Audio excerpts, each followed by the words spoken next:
अस्सलाम वालेकुम students, I am ज़ैन तबस्सुम और आप लोग देख रहे हैं ज़ैन एकेडमी चैनल। तो आज की इस वीडियो में हम क्या करेंगे, फ़िज़िकल प्रॉपर्टीज़ ऑफ अल्केन्स जो है इसके ऊपर बात करते हैं कि अल्केन जो है फ़िज़िकली किस तरह है। तो स्टार्ट करते हैं फर्स्ट वन प्रॉपर्टी से। The first four alkane member कौन कौन से हैं? मीथेन है जिसका फार्मूला है कुछ इस तरह की CH4। इसके अलावा जो नेक्स्ट मेंबर है उसको हम क्या कहते हैं? ईथेन कहते हैं, C2H6। इसके अलावा प्रोपेन H8। इसके अलावा ब्यूटेन। ये क्या है? अल्केन के फर्स्ट चार मेंबर है, मीथेन, इथेन, प्रोपेन, ब्यूटेन। यहाँ पर भी नाम लिखी हुई है। The first four alkane member ethane, ethane, propane and butane are gases. अब ये मेंबर जो है अल्केन के, ये चार, ये किस फॉर्म में एग्जिस्ट करते हैं? गैस फॉर्म में एग्जिस्ट करते हैं, गैस फॉर्म में आपको मिलेगा।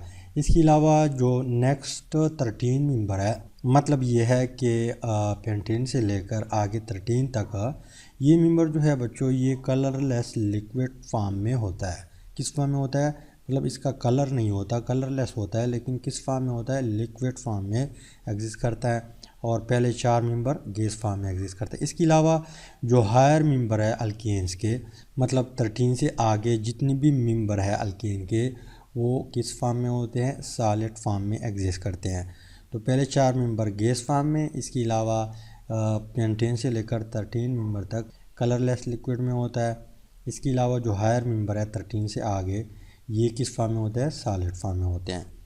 नेक्स्ट प्रॉपर्टी कुछ इस तरह है बच्चों कि दे आर नॉन पोलर। अब नॉन पोलर का क्या मतलब है? अल्केन जो है, अल्केन बच्चों, इसके जितने भी मेंबर हैं, मीथेन से लेकर चाहे 1000 कार्बन वाला अल्केन हो, वो आपके पास क्या होगा? नॉन पोलर होगा। अब नॉन पोलर का मतलब ये है कि एक मॉलिक्यूल है या एक कंपाउंड है, सपोज़ हम यहाँ पे मीथेन लेते हैं, तो मीथेन क्या है? अल्केन का एक मेंबर है। अब इसके साथ 4 हाइड्रोजन अटैच है कार्बन के साथ, ठीक। तो यहाँ पे बच्चों अगर हम इस बांड की बात कर ले या इस बांड की कोई भी हम उठा ले, तो यहाँ पे कार्बन और हाइड्रोजन जो है, इसकी जो इलेक्ट्रोनेगेटिविटी है वो करीब करीब क्या है? सेम है। क्या है? करीब करीब सेम है। अगर सेम ना होते, जिस तरह यहाँ पे मैं आप लोगों को एग्ज़ाम्पल दे रहा हूँ, सपोज़ यहाँ पे हम क्या करते हैं? वाटर मॉलिक्यूल लेते हैं, तो वाटर के साथ तो वाटर में ऑक्सीजन के साथ 2 हाइड्रोजन अटैच होते हैं। अब यहाँ पे आप लोग देख ले बच्चों, कार्बन जो है, सॉरी ऑक्सीजन जो है, इसकी इलेक्ट्रोनेगेटिविटी बहुत ज़्यादा है। किस चीज़ से? हाइड्रोजन से। किस चीज़ से? हाइड्रोजन से। अब ये इलेक्ट्रोनेगेटिविटी की वजह से यहाँ पे जो इलेक्ट्रॉन शेयर हुए हैं, यहाँ पे ऑक्सीजन ने भी एक इलेक्ट्रॉन शेयर किया हुआ है, इसके अलावा हाइड्रोजन ने भी शेयर किया हुआ है।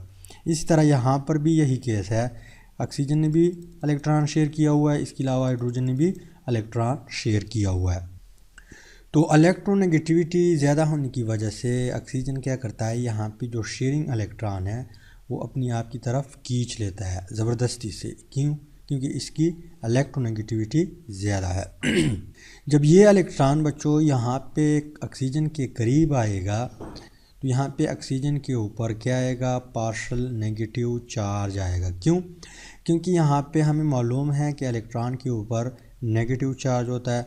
अब जैसे ही यहाँ पे ये दोनों इलेक्ट्रॉन ऑक्सीजन के नज़दीक आते हैं, तो ज़ाहिर सी बात है यहाँ पे चार्ज क्रिएट होना स्टार्ट हो जाएगा, नेगेटिव चार्ज क्रिएट होना स्टार्ट हो जाएगा, लेकिन कम्प्लीटली चार्ज नहीं होगा। इसको हम क्या कहते हैं? डेल या पार्शल नेगेटिव चार्ज कहते हैं।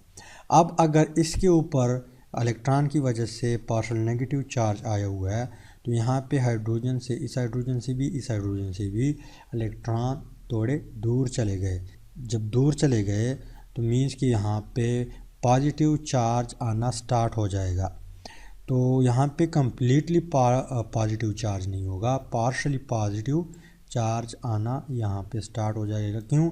क्योंकि यहाँ पे इससे जो इलेक्ट्रॉन है, अपना इलेक्ट्रॉन भी और शेयरिंग इलेक्ट्रॉन भी दोनों थोड़े दूर चले गए, और ऑक्सीजन के ऊपर जो है अपना इलेक्ट्रॉन भी आता है, इसके अलावा जो हाइड्रोजन का इलेक्ट्रॉन है वो भी क्या करता है, ऑक्सीजन के करीब जाता है। इसी वजह से यहाँ पे थोड़ा थोड़ा सा चार्ज आना स्टार्ट हो जाता है और इसके ऊपर पॉजिटिव चार्ज थोड़ा थोड़ा सा स्टार्ट हो जाता है। अब यहाँ पे आप लोग देख ले, इसको हम क्या कहते हैं, पोल कहते हैं। क्या कहते हैं, पोल। जब किसी भी मॉलिक्यूल में इलेक्ट्रोनेगेटिविटी की वजह से पोल क्रिएट हो जाए, ऐसे कंपाउंड को हम क्या कहते हैं कि ये पोलर कंपाउंड है। क्या है, पोलर कंपाउंड है। अब वाटर जो है बच्चों ये पोलर कंपाउंड है, क्यों? क्योंकि इसमें इलेक्ट्रोनेगेटिविटी जो है उसकी जो डिफरेंस है वो बहुत ज़्यादा है हाइड्रोजन और ऑक्सीजन के बीच। इसी वजह से पोल क्रिएट होते हैं और जिसमें पोल क्रिएट हो जाए उसको हम क्या कहते हैं कि ये पोलर कंपाउंड है। अब यहाँ पे अल्केन में आप लोग देख ले, यहाँ पे कार्बन और हाइड्रोजन जो है इसकी इलेक्ट्रोनेगेटिविटी तकरीबन क्या है, सेम है। थोड़ा बहुत फ़र्क है लेकिन क्या है, हम करीब करीब सेम मानते हैं। इसके अलावा अगर दो मेंबर का अल्केन हो, मतलब कार्बन कार्बन के बीच एक बॉन्ड हो और यहाँ पे 3 हाइड्रोजन अटैच हो, तो इस बॉन्ड को अगर आप लोग देख ले इस दरमियान वाले बॉन्ड को, ये भी किस चीज़ के बीच है, कार्बन और कार्बन के बीच। अब कार्बन और कार्बन के बीच जाहिर सी बात है दोनों सेम एलिमेंट है, दोनों सेम एटम है। जब सेम एटम है तो इट मीन्स कि इसकी इलेक्ट्रोनेगेटिविटी सेम है, यहाँ पे पोल क्रिएट नहीं होंगे। और यहाँ पर हाइड्रोजन जो है इसकी भी इसके साथ सेम इलेक्ट्रोनेगेटिविटी है, इसी वजह से यहाँ पे पोल क्रिएट नहीं होते। जब पोल क्रिएट नहीं होंगे तो ये क्या होगा, नॉन पोलर होगा। क्या होगा, नॉन पोलर होगा। अब चाहे 1000 कार्बन वाला अल्केन हो या फर्स्ट मेंबर है या दूसरा मेंबर है, थर्ड मेंबर है, जितनी भी अल्केन्स की मेंबर है वो आपके पास क्या होंगे, नॉन पोलर होंगे। क्या होंगे, नॉन पोलर होंगे।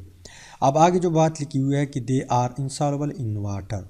अब ये इनसॉल्युबल इन वाटर है, क्यों? क्योंकि यहाँ पे हमें मालूम है कि ये अल्केन जो है ये नॉन पोलर है और वाटर जो है आप लोग देख ले ये पोलर है। तो नॉन पोलर पोलर में कभी भी डिज़ॉल्व नहीं होता, इसी वजह से हमारे पास जितनी भी अल्केन्स की मेंबर है वो वाटर में क्या है, इनसॉल्युबल है। क्या है, इनसॉल्युबल है। लेकिन आगे जो बात लिखी हुई है कि but soluble in non polar organic solvent. अगर हम बेंजीन उठा लें तो बेंजीन क्या है, नॉन पोलर है। इसके अलावा अगर हम इतर उठा लें, यहाँ पे ये भी नॉन पोलर सॉल्वेंट है। इसके अलावा अगर हमने एसीटोन उठा लिया तो ये भी नॉन पोलर कंपाउंड है, नॉन पोलर सॉल्वेंट है। तो नॉन पोलर में नॉन पोलर डिज़ॉल्व होता है, इसके अलावा पोलर में पोलर कंपाउंड डिज़ॉल्व होते हैं। तो जैसे ही हम अल्केन्स को, चाहे वो गैस की मेंबर है, लिक्विड फॉर्म की मेंबर है या सॉलिड है, वो जैसे ही हम बेंजीन में डालेंगे, इतर में डालेंगे, इसके अलावा एसीटोन में डालेंगे तो वहाँ पे अल्केन जो है सॉल्युबल होता है, डिज़ॉल्व हो जाता है। ठीक, अब हम आते हैं थर्ड वन प्रॉपर्टी की तरफ। नेक्स्ट प्रॉपर्टी कुछ इस तरह है कि they have low melting and boiling point. Alkane जो है इसकी जो मेल्टिंग पॉइंट है, बॉइलिंग पॉइंट है, ये दोनों क्या है, लो है। अब मेल्टिंग पॉइंट, बॉइलिंग पॉइंट तो आप लोग जानते होंगे, इसको हम बार बार डिस्कस कर चुके हैं, 9 में भी डिस्कस कर चुके हैं डिटेल से, कि बॉइलिंग पॉइंट वो टेम्परेचर है जिसके ऊपर सॉलिड जो है लिक्विड में एवापोरेट में कन्वर्ट हो जाता है। इसके अलावा मिल्क पिघलाने को कहते हैं, वो टेम्परेचर जिस पे सॉलिड क्या है लिक्विड में कन्वर्ट हो जाए, ऐसे टेम्परेचर को हम क्या कहते हैं, मेल्टिंग पॉइंट कहते हैं। और बॉइलिंग पॉइंट वो टेम्परेचर जिस पे सॉलिड चीज़ एवापोरेट हो जाए, गैस में कन्वर्ट हो जाए, उसको हम बॉइलिंग पॉइंट कहते हैं। तो बच्चों अल्केन जो है इसका जो मेल्टिंग और बॉइलिंग पॉइंट है वो बहुत लो है। इसके अलावा आगे जो बात लिखी हुई है कि the melting and boiling points of alkane increase regularly in the series with increase molecular size. इसका मतलब ये है कि जैसे जैसे साइज़ इंक्रीज़ होता जा रहा है, इसकी जो मेल्टिंग और बॉइलिंग पॉइंट है वो भी साथ साथ इंक्रीज़ हो रहे हैं। किस तरह, यहाँ पे मैं एग्जांपल दे रहा हूँ। अगर हम फर्स्ट मेंबर देखें या फर्स्ट 4 मेंबर जो है मीथेन से लेकर ब्यूटेन तक, तो उसकी मेल्टिंग बॉइलिंग पॉइंट बहुत लो है। क्या है, लो है। और जैसे जैसे हम मज़ीद कार्बन ऐड करते जाएंगे, मतलब ब्यूटेन, फिर पेंटेन, एक कार्बन ऐड किया पेंटेन, दूसरा ऐड किया हेक्सेन, फिर एक और ऐड किया हेप्टेन, इस तरह एक्टेन, नोनेन, डिकेन और सो आना। तो यहाँ पे जैसे जैसे आप कार्बन ऐड करते जाएंगे मान लो 4 मेंबर है, इस तरह इसका 3 मेंबर है या 4 मेंबर है, इसका मेल्टिंग पॉइंट कम है। अब जैसे जैसे आप कार्बन ऐड करते जाएंगे तो इसकी जो मेल्टिंग और बॉइलिंग पॉइंट है वो भी साथ साथ इंक्रीज़ होता जा रहा है। ठीक, इसके अलावा जो नेक्स्ट प्रॉपर्टी भी सेम टू सेम इस तरह है कि द डेंसिटी ऑफ अल्केन, मतलब अल्केन की अपनी एक डेंसिटी होती है। क्या होती है? डेंसिटी होती है। अब अल्केन की जो डेंसिटी है वो रेगुलरली इंक्रीज़ होती जा रही है। जैसे जैसे हम कार्बन बढ़ाते जाएंगे इस तरह, यहाँ पे आप लोग देख ले, ये 2 मेंबर जो है इसकी डेंसिटी कम होगी। किस चीज़ से? अगर हमने 3 मेंबर कर दिए। इसके अलावा इस 3 मेंबर की डेंसिटी कम होगी अगर हमने एक कार्बन मज़ीद ऐड किया। इसके अलावा यहाँ पे जो 4 मेंबर की डेंसिटी है वो फिर इस कार्बन का जो चेन है इससे क्या होगी? कम होगी। तो जैसे जैसे मॉलिक्यूलर मास का मतलब ये है कि जैसे जैसे हम कार्बन ऐड करते जाएंगे इसका जो मॉलिक्यूलर मास है वो इंक्रीज़ होता जाएगा और यहाँ पे इसकी जो डेंसिटी है वो भी साथ साथ इंक्रीज़ होती जाएगी। इसके अलावा नेक्स्ट प्रॉपर्टी की तरफ आते हैं। नेक्स्ट प्रॉपर्टी कुछ इस तरह है कि अल्केन्स बिकम मोर विस्कस। अब विस्कस तो आप लोग जानते होंगे, उर्दू में हम क्या कहते हैं? गाढ़ा कहते हैं। मतलब ये है कि अल्केन जो है ये मोर विस्कस होता है जब इसका मॉलिक्यूलर साइज़ हम क्या करते हैं? इंक्रीज़ करते हैं। यहाँ पे मैं एग्ज़ाम्पल देता हूँ। सपोज़ हमारे पास 5 कार्बन का क्या है? अल्केन है। क्या है? 5 कार्बन का अल्केन है। इसके अलावा यहाँ पे हम 10 कार्बन का अल्केन उठाते हैं, 10 जिसमें 10 कार्बन होते हैं। तो ये 10 कार्बन वाला क्या होगा? मोर विस्कस होगा। क्या होगा? मोर विस्कस होगा। इसके अलावा यहाँ पे अगर हम 15 कार्बन कर दे तो ये 15 कार्बन वाला जो मेंबर है ये क्या होगा? मोर विस्कस होगा। किससे? 10 कार्बन वाले से, इसके अलावा 5 कार्बन वाले से। तो इस तरह जैसे जैसे यहाँ पे मॉलिक्यूलर साइज़ इंक्रीज़ होता जा रहा है तो इसकी जो विस्कोसिटी है वो भी क्या होती है? इंक्रीज़ होती जाएगी। यहाँ पे मोर विस्कस होगा। इसके अलावा नेक्स्ट प्रॉपर्टी की तरफ आते हैं। तो ये लास्ट वन प्रॉपर्टी है, इसमें बताया हुआ है, इसमें बात लिखी हुई है कि अल्केन्स आर फ्लेमेबल। अब सबको पता है कि अल्केन जो है उसको जब हम ऑक्सीजन की मौजूदगी में जलाते हैं तो ये हमें क्या देता है? आग देता है, शोला देता है। घरों में आप लोग देख ले, जो गैस होता है उसमें क्या होता है? अल्केन होता है। उसको जैसे ही हम ऑन करते हैं और यहाँ पे तीली या माचिस जो है माचिस के थ्रू जलाते हैं तो वो फ़ौरन भड़क जाता है। तो इट मीन्स कि अल्केन जो होता है ये फ्लेमेबल होता है, आग देता है, शोला देता है।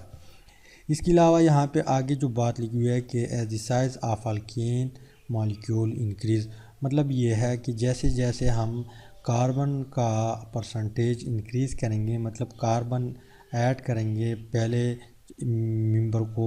मेंबर में 1 कार्बन है, दूसरे में 2 कार्बन, तीसरे में 3 कार्बन, चौथे में 4 कार्बन, इस तरह 5 और इस तरह 10 कार्बन, इस तरह 15 कार्बन। तो जैसे जैसे हम कार्बन इंक्रीज़ करेंगे, ऐड करेंगे, तो कार्बन का परसेंटेज क्या होगा? इंक्रीज़ होता जाएगा। The percentage of carbon in alkane molecule also increase. Carbon का परसेंटेज इंक्रीज़ होगा और जैसे ही इंक्रीज़ होगा तो रिज़ल्ट में आपके पास क्या होगा? As a result alkane become less flammable. तो जितना कार्बन ज़्यादा होगा, मतलब कार्बन की परसेंटेज ज़्यादा होगी, वो आपके पास क्या होगा? लेस फ्लेमेबल होगा, मतलब सही तरह का आग नहीं देगा, सही तरीके से आपको शोला नहीं मिलेगा। जब कार्बन का परसेंटेज कम हो तो वो आपके पास सही आग देगा, सही शोला देगा।